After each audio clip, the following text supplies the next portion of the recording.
Hello बच्चों, जैसा कि आप सब बच्चे जानते हैं कल आया था सीए इंटर का रिज़ल्ट। तो अब बहुत सारे बच्चे सोच रहे होंगे कि रिज़ल्ट आ गया, अब हमें क्या करना चाहिए। तो सबसे पहले तो बच्चों मैं आपको बताना चाहता हूं कि जितने भी सीए इंटर के स्टूडेंट्स हैं जिनके बोथ ग्रुप्स क्लियर हो गए हैं, तो आपको बहुत बहुत बधाई।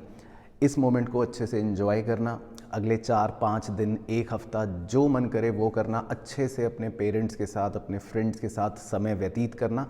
और ऑब्वियसली आपने एक अचीवमेंट हासिल तो की है, तो इसको अच्छे से एंजॉय करना। लेकिन साथ ही साथ इस बात का ध्यान रखना कि अब आप जितनी जल्दी हो सके अपने आर्टिकलशिप के लिए अच्छे से आगे प्रोसीड करना, रजिस्टर करवाना और बिग 4 फर्म्स या अच्छी फर्म्स के लिए अप्लाई करना। जितना हो सके आप कोशिश करना कि अपना आर्टिकलशिप टाइम से स्टार्ट कर लो और उसके सारे रिक्वायरमेंट्स एंड प्रोसीजर को टाइमली फुलफिल करते रहना, सो दैट आपका फाइनल का अटेम्प्ट समय पर आपको देने का मौका मिले। दूसरे वो बच्चे हैं जिन्होंने एक ग्रुप अपना सीए इंटर का क्लियर कर लिया है, तो आपको सिर्फ अब बचे हुए 2 पेपर ही देने पड़ेंगे। ज़्यादातर बच्चों ने ग्रुप 1 अगर क्लियर कर लिया है तो आपको सिर्फ ग्रुप 2 के रिमेनिंग पेपर्स 2 पेपर्स मई में देने पड़ेंगे। तो उसके लिए आप अपनी प्रिपरेशन अभी स्टार्ट कर सकते हैं। और अगर आप 3 महीने का भी अभी समय लेते हैं, आज 10 जनवरी है तो 10 फरवरी, 10 मार्च, 10 अप्रैल 3 महीने का भी समय लेते हैं तो आप आराम से अपनी तैयारी कर पाएंगे। और उसके बाद मई में आपका एग्ज़ाम होगा और जो होपफुली आप क्लियर कर लोगे। लेकिन मैं स्पेशली ये वीडियो के अंदर बात करूंगा अब 3rd कैटेगरी के बच्चों के साथ, जिन्होंने अपने एग्ज़ाम दिए लेकिन वो क्लियर नहीं हो पाए, उनका एग्ज़ाम पास नहीं हो पाया और अब वो कैसे आगे बढ़ें। तो सबसे पहले बच्चों आपको बताना चाहूँगा कि अगर आपका एग्ज़ाम क्लियर नहीं हुआ है तो कोई भी बड़ी इसमें दुखी होने वाली बात नहीं है। आपको एक्सेप्ट करना है अपना रिज़ल्ट, क्योंकि ये रिज़ल्ट किसी और का तो नहीं है, ये रिज़ल्ट आप ही का है। आपने जो चीज़ करी, आपने जो एफर्ट डाले, आपने जो भी मेहनत करी वो वेस्ट नहीं जाती। आपने पढ़ाई भी अगर करी है तो वो कुछ काम ही आएगी और कुछ नॉलेज ही आपको गेन हुई है। बट येस, मार्क्स कम आए हैं, मार्क्स उतने नहीं आए जिससे आप क्लियर कर सको, तो उससे हमें लर्निंग लेनी है और बिना कोई टाइम वेस्ट करे अब स्टार्ट करना है अपने मई के प्रोसीजर को। तो आपके लिए मैं स्पेशली कुछ छोटी सी अपनी तरफ से जो गाइडेंस है वो दे देता हूँ इस वीडियो के माध्यम से। तो देखो बच्चों, अब आप ये तो जानते ही हो कि अब आपको मई 2024 में अपना नए कोर्स का अटेम्प्ट देना पड़ेगा। अब सबसे पहला तो आपके दिमाग में ये क्वेश्चन आएगा कि मैं अब मई के अंदर बोथ ग्रुप्स दूं या एक ही ग्रुप दूं। पहला क्वेश्चन सबसे पहले ये दिमाग में आने वाला है।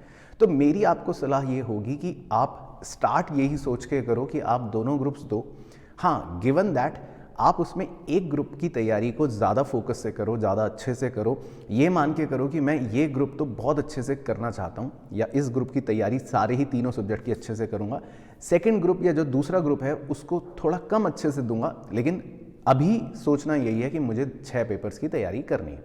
अब देखो बच्चों, आपने जो पढ़ाई करी है लास्ट अटेम्प्ट में, वो मुझे नहीं पता कि कितनी करी है, बट उसके एनालिसिस को आप ध्यान से करना। जिस भी पेपर की तैयारी आपने कर रखी थी या जितनी भी कर रखी थी, उसमें से मोस्टली आपको कॉमन तैयारी यहाँ पर सेम मिलेगी।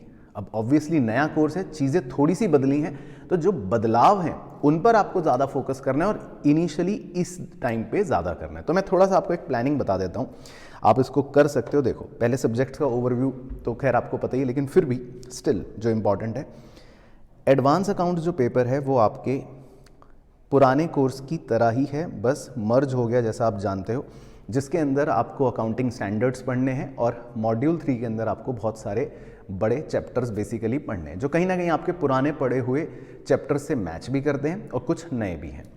लेकिन ये सब्जेक्ट जो है आपका एडवांस अकाउंट, इसको आप एक ईजी सब्जेक्ट मानो और इसमें आपका जो ICAI का मटीरियल है, अगर आप उसको भी थरली कर लेते हो अच्छे से, तो आपको क्लियर करने में कहीं कोई दिक्कत नहीं आएगी। इस बात का बिल्कुल सबूत है, बहुत सारे वो बच्चे जिनका क्लियर हुआ और जिनसे हमने बात करी और सबका यही कहना है। तो इसके लिए आप ज़्यादा टेंशन मत लेना। पेपर 2 और पेपर 3 जो हैं, लॉ एंड टैक्स, ये दोनों पेपर थोड़े से वास्ट हैं। इसमें क्वेश्चन कहीं से भी किसी भी तरह का आपसे पूछा जा सकता है, ये बिल्कुल तय बात है। तो इन सब्जेक्ट्स पे थोड़ा सा ज़्यादा फोकस रखना। अपना जो स्टडी प्लान बनाओ अगले 4 महीने का, स्पेशली कोशिश करना कि अगले 4 महीने में इन दोनों सब्जेक्ट्स को तो बिल्कुल रेगुलर रखना, बिल्कुल रेगुलर रखना। इनिशियल डेज में आप कोशिश करना कि अगर आपने 3 सब्जेक्ट्स पकड़े हैं तो आप इनका कोर्स कंप्लीट करना सबसे पहला ऑब्जेक्टिव आपका है। लेकिन लॉ और टैक्स को रेगुलर रखना एंड तक, क्योंकि आपको ग्रुप 1 भी देना है तब भी ये दोनों पढ़ने हैं, बोथ ग्रुप्स भी देने तब भी ये दोनों देने, और ये दोनों वास्ट हैं। तो इन दोनों के लिए आप इसको रेगुलर तरीके से इन दोनों सब्जेक्ट्स को पढ़ना। अकाउंट्स को आप थोड़ा सा ऊपर नीचे कर सकते हो, ऑल्टरनेट कर सकते हो, या एक बार कोर्स खत्म हो गया उसको रख दो, बाद में रिवाइज कर सकते हो, पर इन दोनों को रेगुलर करना। अब देखो आपका जो पेपर 4 है कॉस्टिंग का, उसको बिल्कुल आप अकाउंट्स की तरह समझो। उसके अंदर भी आपके क्वेश्चंस बहुत ही लॉजिकल होते हैं, प्रैक्टिकल बेस्ड होते हैं, और आप आईसीआई के मटेरियल से भी अगर थॉरो कर लेते हो तो उससे आपकी तैयारी अच्छी हो जाएगी, आप इजीली उसको क्रैक कर सकते हो। लेकिन जो ग्रुप 2 के अंदर आपका ऑडिटिंग का पेपर है, ये आपके लिए बहुत ही हो सकता है नया हो, और इसमें लैंग्वेज बेस्ड सब्जेक्ट है, तो इस सब्जेक्ट को भी आप लाइटली मत लेना, इसको भी रेगुलर बेसिस पर ज़रूर रखना। रेगुलर से मेरा मतलब है कि अगर आपने ऑल्टरनेट डे भी रखा है तो अगले 4 महीने तक इसको ऑल्टरनेट डेज पर पढ़ना ज़रूर। इसको ऐसा मत करना ऑडिटिंग को कि ये सब्जेक्ट आपने बिल्कुल ही बस्ते में डाल दिया और 2 महीने तक या 1 महीने तक पढ़ ही नहीं रहे। तो रेगुलर थोड़ा थोड़ा इसको ज़रूर रखना, ये एक इंपॉर्टेंट सब्जेक्ट है। And again FM and SM बहुत ही प्रैक्टिकल सब्जेक्ट्स हैं, प्रैक्टिकल ओरिएंटेड, और इसके अंदर भी आप ICAI के मटेरियल्स को अगर यूज़ करते हो, थॉरो कर लेते हो, तो ये पेपर ईजिली आप कर सकते हो क्रैक।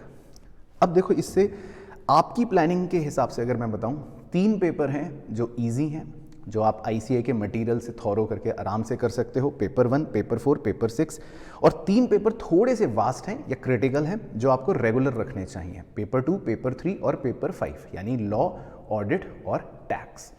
अब आप अपनी प्लानिंग जब बनाओ, आप देखो आपके पास अभी जनवरी, फरवरी, मार्च, अप्रैल 4 महीने का समय है। मई में तो खैर एग्ज़ाम होंगे। अब आपको 4 महीने में आप ये मानो लास्ट का जो 1 महीना है वो तो रिवीजन के लिए ही देना है। 30 to 40 डेज जो हैं वो मोर देन सफिशेंट होते हैं, मोर देन सफिशेंट है। तो आपके पास रफली सिर्फ 3 महीना है जिसमें आपको अपना कोर्स कंप्लीट करना है। और मैं फिर से रिपीट कर रहा हूँ, बोथ ग्रुप्स का ही आप टारगेट रखना, सोचना यही मुझे बोथ ग्रुप पढ़ने। वो अलग बात है कि फोकस चाहे आप एक ग्रुप पे ज़्यादा कर लो, वो अलग बात है, लेकिन एग्जाम में देने जाना दोनों, कई बार एग्जामिशन आ जाती है और कई बार तो ऐसा भी होता है कि क्लियर हो जाता है। तो हिम्मत मत हारना, ये मत सोचना कि मुश्किल है तब की तब सोचेंगे, एग्जाम तो देना है, ये सोच के जाना। अब आपको 3 महीने में जो सिलेबस करना है, तो देखो आप स्टार्टिंग कर सकते हो एडवांस अकाउंट्स, लॉ और टैक्स, 3 पेपर के प्रिपरेशन से आप स्टार्ट कर सकते हो। लॉ और टैक्स जैसा मैंने आपको बोला, ये तो रेगुलर चलता ही रहेगा। अगर कोर्स कंप्लीट भी हो जाए तब भी उसका रिवीजन करते रहना। तो इनको आप स्लोली एंड ग्रेजुअली पूरे अपने 4 महीने के टाइम पीरियड में एलोकेट कर लेना कि ये तो मुझे 4 महीने तक करने ही है, कोर्स कंप्लीशन भी प्लस रिवीजन भी। अकाउंट्स को आप थोड़ा सा फास्टर वे में कर सकते हो। अकाउंट्स के लिए आप टारगेट रखो 2 महीने तक आपको ख़त्म करना है पूरा सिलेबस, और उसके बाद उसको रोक सकते हो, क्योंकि आप उसको जब बाद में रिवीजन में भी करोगे तो याद आ जाएगा और वो ईजी है। अब 1 महीना जो आपको स्पेयर मिलता है अकाउंट्स ख़त्म करने के बाद, उसके अंदर आप कोई अपना ग्रुप 2 का सब्जेक्ट उठा सकते हो जो थोड़ा सा कंपैरेटिवली छोटा है, लाइक FM एंड SM। और ऑडिटिंग और कॉस्टिंग की अगर मैं बात करूं, तो ऑडिटिंग और कॉस्टिंग आपको ऑल्टरनेट डेज पर थोड़ा थोड़ा ऐड करनी पड़ेगी, जिस दिन आप लॉ या टैक्स थोड़ा कम पढ़ रहे हो। तो इस तरह से आपको अगर 6 सब्जेक्ट्स की तैयारी करनी है तो आप ये ध्यान रखना, law and tax regular basis पर रखना, ऑडिटिंग को भी रेगुलर बेसिस पर रखना, और फास्टर वे में आप अकाउंट्स को, कॉस्ट को और FM एंड SM को, इनको ख़त्म करने की कोशिश करना। बाकी देखो, हर बच्चे का टाइम टेबल, हर बच्चे का टाइम शेड्यूल अलग हो सकता है, उस पर मैं कोई टिप्पणी नहीं कर सकता कि ऐसे पढ़ो वैसे पढ़ो। ये एक जनरल आइडिया है, आप अपने हिसाब से इसको थोड़ा मॉडिफाई कर सकते हो, अपने हिसाब से सब्जेक्ट्स को भी ऊपर नीचे कर सकते हो, बट अल्टीमेटली करना आप ही को है। समय आपके पास जो है वो यही है। अच्छा, सबसे इम्पॉर्टेंट चीज़, अब सर हम तैयारी करें कैसे? तो देखो बच्चों, अगर आप मेरे चैनल पर हो तो आपको पता होगा कि मेरे चैनल पर आपको एडवांस अकाउंट्स की अगर आपको प्रिपरेशन करनी है, खासकर मई के लिए, तो आप कर सकते हो। आपको कोई कोचिंग या ज़रूरी नहीं है कि आपको कोई फास्ट ट्रैक बैच ज्वाइन ही करना पड़े। अगर आप अपने सेल्फ स्टडी भी करना चाहते हो तो at least I am 100% sure for advance accounts कि आप इसको बिल्कुल हमारे चैनल से पढ़कर कंप्लीट कर सकते हो। इतना तो ज़रूर कर सकते हो कि आप इजीली पास हो जाओगे। तो अगर आपको कोचिंग ज्वाइन करनी भी है, लेट से आपको कोई फास्ट ट्रैक बैच ज्वाइन करना भी है 2 महीने 3 महीने के लिए, तो आप किसी ऐसे सब्जेक्ट का कर लो जो आपको बिल्कुल ही आपने पहले नहीं पढ़ रखा, या बिल्कुल ही आपको लगता है कि ये तो मुझे 2 महीने में करना ही पड़ेगा और इसकी तो कोई तैयारी भी वैसी भी नहीं मैंने कर रखी, तो आप वो कर सकते हो, वो आपकी चॉइस है। बाकी तो आपकी अपनी चॉइस है, आप चाहे सारे सब्जेक्ट्स की कोचिंग लो, चाहे किसी की भी, मतलब वो तो आपकी कॉल है। लेकिन हाँ, अगर आप यूट्यूब से पढ़ाई कर रहे हो और एडवांस अकाउंट्स की तैयारी करना चाहते हो तो डेफिनेटली आप मेरे चैनल से कर सकते हो। इस चीज़ को भाइयों बहनों शेयर कर देना, इस वीडियो को शेयर कर देना, शेयर कर देना, शेयर कर देना, शेयर कर देना।